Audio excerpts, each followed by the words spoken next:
welcome everyone. This is our first Last Friday Flyover. I'm Dave Winnicky, the Director of Healthcare Innovation at PK. And I'm Derek Phillips, Director of Content Strategy at PK. And today we're going to be talking about the power of story content in healthcare marketing. And as we were talking about this, we decided it might be fun to structure it a little bit as a Jeopardy game. So we have 5 questions all about content marketing with stories. And we'll start off with, let's see, content marketing for 200. This tactic is all about using a tradition as old as language itself. Derek, I bet you got a swing on that. Yeah, let me grab my buzzer here. I'm going to buzz in on that one. What is storytelling, Dave? Right you are for 200. So, Derek, tell me a little bit about why storytelling is so darn essential to content marketing. Well, you know, I was thinking about this morning, actually, and it's something that we've been trying to untie since the days of Aristotle. Like, why are stories so important to us as people, as human beings? And you know, what's interesting is Aristotle described storytelling as a way to reach catharsis, right? Which he described as purging of the emotions of pity and fear that are aroused in the viewer of a tragedy. Well, in healthcare, we know that is an experience that is fraught with emotions. Sometimes really happy emotions, like having a baby or getting back a good test result, and sometimes more stressful emotions. And so when we use stories to kind of reach that cathartic moment, that's helping our patients to not only feel better and to feel that hope and to really know that they're not alone out there in their experience, but also it shows that we as healthcare providers understand what they're going through and can help guide them through the experience. So I think storytelling is a crucial element of that process. I wonder if it's even more important in healthcare because the decisions come with so much emotional load and so much fear around purchase that people tend to delay and deny and put things off. And I wonder if stories are one of the ways that we kind of unlock that resistance and get people to make progress. Yeah, for sure. It's kind of the most basic way of creating connections with each other, right? Is we share in those stories. Cool. Well, I have a thought or two on stories. I'm going to try to share an exhibit here. If you invoke Aristotle, I'm going to invoke Disney. This is my favorite Annie Leibovitz picture that Disney used for one of its movies. And I wanted to show this because I think in every story, there's a choice. Our products are either the hero or they're the hero's sword. And it's kind of interesting. I have a theory that where someone is in the purchasing process determines if you want to be the hero or if you want to be the sword. So here's the idea. Demand comes before selection. So stories that stir demand are really ones that will make the patient the hero because they're imagining the journey to get somewhere. And there's a more natural kind of lionizing when you're stirring demand around the buyer. But if the person already knows they're on the journey, then the quest is really about finding the treasure. And that makes the product a little bit more the hero of the story. And as we look at examples today, I think it'll be interesting to think about, are we stirring early stage demand or are we stirring late stage selection? And that may determine what kind of story is the right kind of story to use. Yeah, well, I mean, sticking with that theme, you know, one of again, the oldest kind of concepts that we use in storytelling is that hero's journey, right? And that they're on a quest, but along the way, they're constantly running into conflicts. And I feel like one of our jobs as people who are working with clients to help them create better user experiences is to identify where those conflicts are, and let's try to clear the path for the hero as much as possible so they don't have such an epic journey. They just get to the returns as quickly as possible. All right, so if you're going to invoke Joseph Campbell, I'm going to invoke HBO. And if you're at home and have not seen The Inventor, which is the documentary of a woman who had a great story, and behavioral economist Dan Ariely comments on this during the movie, lots of smart people invested in this product that didn't exist because of the power of story. And to some degree, the power of story short-circuited people's skepticism and judgment. And once they believed in the story, they were signed on and made continued forward even when evidence started to accrue that the product didn't exist at all. So great movie to watch, and especially a good testimony about the power of story. I love it. Cool. Let's do another question. Yeah, second question. This type of hospital routinely uses patient storytelling. This type of hospital? This type of hospital. One type of hospital is already a specialist in story marketing. What is a children's hospital? Yes, sir. You are absolutely right. I'm on a roll. Yeah, in kind of getting ready for this conversation, I looked at a bunch of children's hospitals, and it's incredible. They all leverage storytelling. And, you know, here are two great ones. CHOP, over on the left, you can see they have 685 stories that they've collected. And I've worked with hospitals that actually use this kind of story collection simply because they want to keep track of all the good stories. So fundraising uses some and clinical uses some, but they really need just a heap of stories to keep them together. And you can see CHOP has done that. Boston Children's has a newsletter about research, but a huge portion of that is simply about the patient stories that happen within their walls. So, you know, two great examples of storytelling there that really have been formalized. Nationwide Children's in Columbus has a whole microsite that contains their children's stories. And you can see up on the top of the page, they want visitors to submit their Nationwide Children's stories. And over on the right, Phoenix Children's actually has built-in stories to all of their service line lander pages. So stories are really an essential way of how they go to market. I've spent some time looking at Colorado Children's Hospital's websites lately, and you can see they have kind of a taxonomy where you come to their webpage and there's a Mad Lib where you pick what your service line interest is, and it brings up all the stories that are associated with that. And to kind of tie this back to Annie Leibovitz for just a minute, you can see in Nationwide and OHSU's Dornbecker that stories that they're sharing very much are framing up the hospital and named doctors as being the hero. That once upon a time there was a kid and the kid needed treatment, and thanks to the meticulous, intricate care of Dr. X, they got the thing that they needed. So I would suggest that this is suggesting that people already know they have demand. This isn't about reassuring people that progress somehow in general is possible, but that specifically at these named children's hospitals, there are people who would be worth traveling perhaps a great distance to get treatment from someone who's that specialized and that careful in the way that they deliver treatment. So children's hospitals are huge storytellers.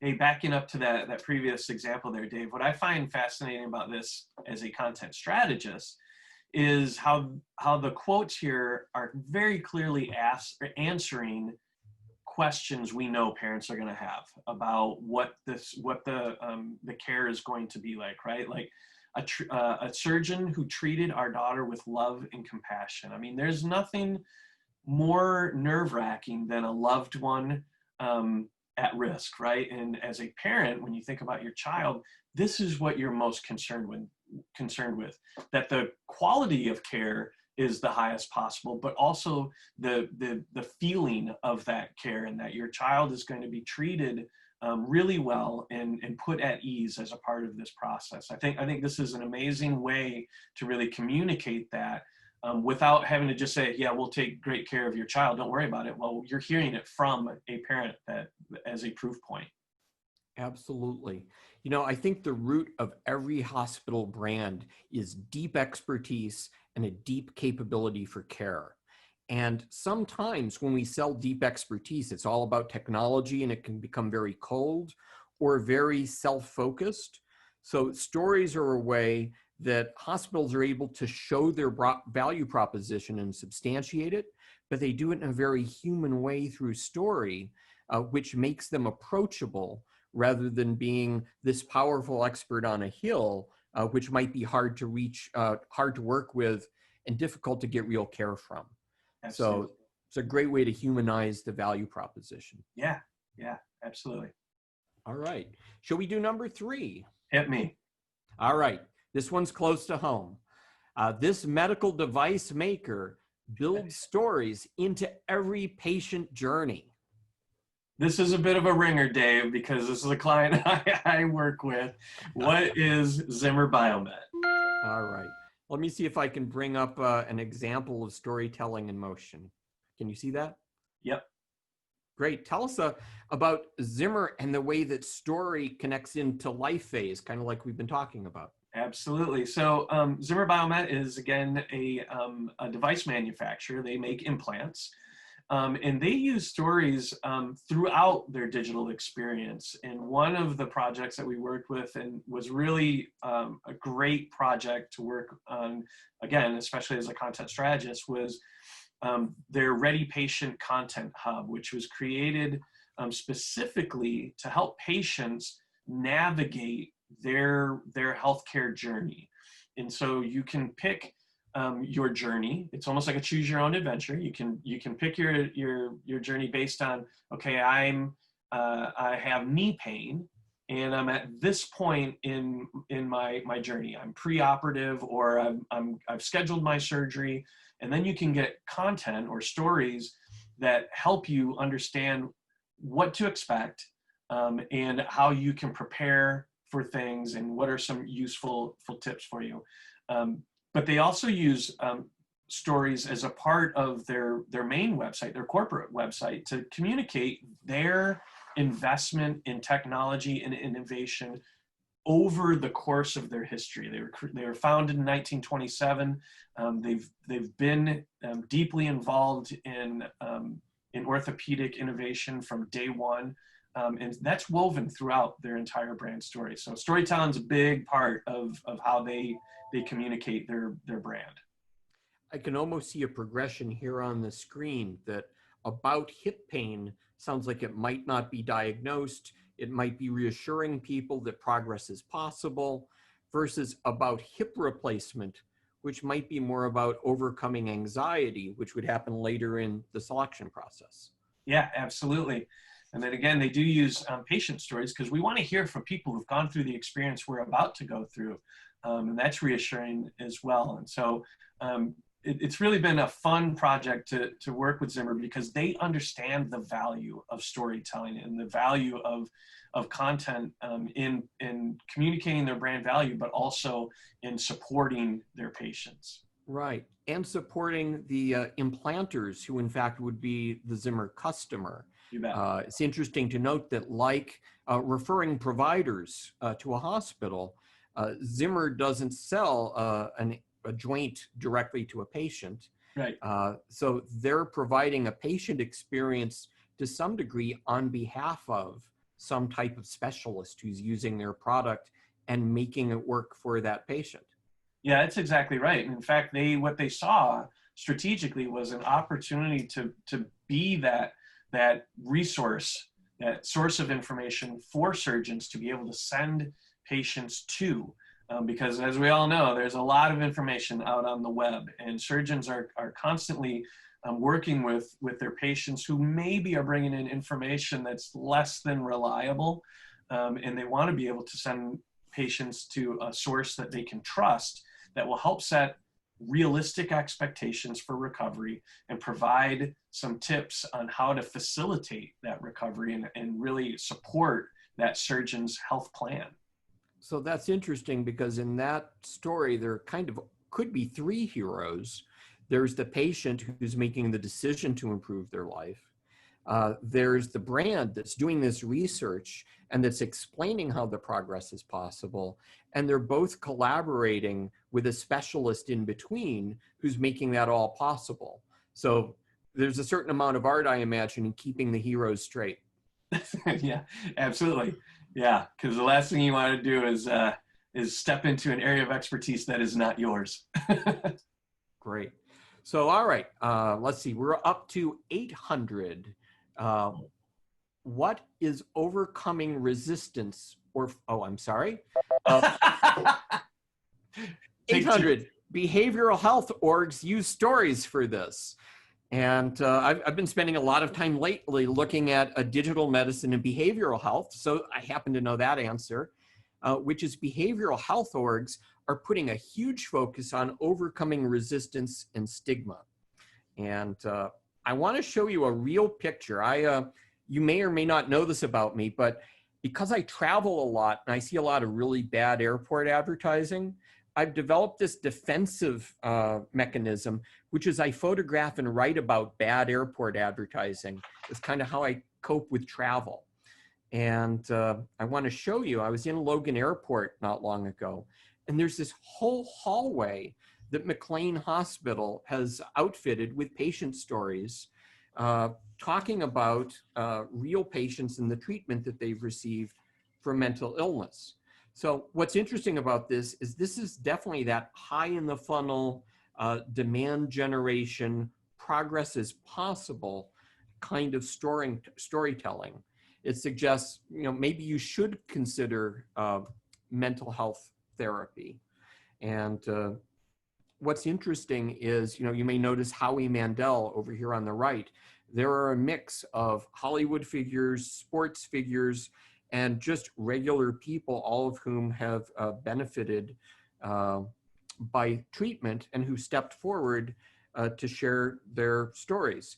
So McLean Hospital, to some degree, is really differentiating itself simply by stepping out in front of stigma and sharing the stories of their patients. And we've seen the same thing happen at children's hospitals with behavioral health. Nationwide Children's has a big Hearts on Our Sleeves or On Our Sleeves campaign. And in the exact same airport, there's a whole second hallway with a whole nother organization that's sharing the stigma breaking stories of patients that are affiliated with it. So when I come away from this, it was just with this impression that there's a huge need for increased mental health services. Yeah. And that the first thing marketers may need to do is bring down the walls that inhibit people from imagining themselves getting treatment. And having whole hallways that you have to walk through is certainly one way to do that. You have a captured audience, don't you?